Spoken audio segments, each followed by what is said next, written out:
அந்த அரக்கோணம் பெண் பாலியல் பலாத்கார வழக்கு, அந்த பெண் என்ன சொன்னாங்க, இப்போ அந்த பெண்ணு சொன்ன குற்றச்சாட்டு பெருசாகிடுச்சு. அந்த பொண்ணு சொல்லிச்சு, பாருங்க என்ன கைது பண்ணல. உடனே போலீஸ் இன்ஸ்பெக்டர் சொல்லுது, லேடி உமன் இன்ஸ்பெக்டர், நாங்கள் அப்போயே எஃப்ஐஆர் போட்டோமே, எஃப்ஐஆர் போட்டோம்னா சொல்ல வேண்டியது தானே. அந்த பெண்ணு கையெழுத்து போட மாட்டேங்குது, அதனால தான் நாங்கள் எஃப்ஐஆர் போட்டதை வெளியில் சொல்லலை அப்படின்னு சொல்கிறாங்க இன்ஸ்பெக்டர். அப்புறம் அந்த பொண்ணுகிட்ட போய் கேட்டால், நான் ஒன்று சொன்னால் அவங்க ஒன்று எழுதுகிறாங்கங்க, அதான் எஃப்ஐஆரில் கையெழுத்து போடலைங்க, நான் சொல்லாததெல்லாம் எழுதுகிறாங்க, குற்றவாளிக்கு சாதகமாக எழுதி என்கிட்ட கையெழுத்து கேட்குறாங்கங்குது அந்த பொண்ணு. எங்கேயோ கேட்ட மாதிரி இருக்குது பாருங்கள். அண்ணா பல்கலைக்கழகத்தில் அந்த பொண்ணு இதைத்தான் சொல்லிச்சு, நான் ஒன்று சொன்னால் அவங்க ஒரு எஃப்ஐஆரில் எழுதுகிறாங்க.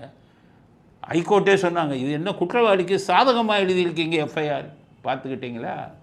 இதனால தான் சொன்னேன், இப்போதைக்கு காவல்துறை இவருடைய ஸ்டாலினோட ஏஜென்ட்டு, கூலிப்படை.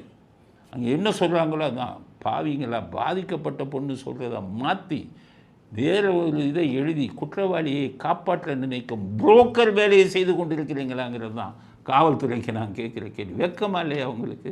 அந்த பெண்ணு சொல்லுது, நான் ஒன்று சொன்னால் இவங்க ஒன்று எழுதுகிறாங்க. அண்ணா பல்கலைக்கழக பொண்ணு அதே தானே சொல்லிச்சு, உங்கள் மேலே குற்றச்சாட்டு. டாப் டு பாட்டம் ஈரல் கெட்டுவிட்டது. கருணாநிதி சொன்ன மாதிரி காவல்துறையின் ஈரல் கெட்டுவிட்டதுன்னு கருணாநிதி முதலமைச்சராக இருக்கும்போது சொன்னார்.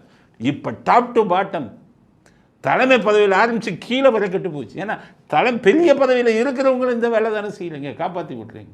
இந்த பொண்ணு அதைத்தான் குற்றச்சாட்டாக சொல்லுது.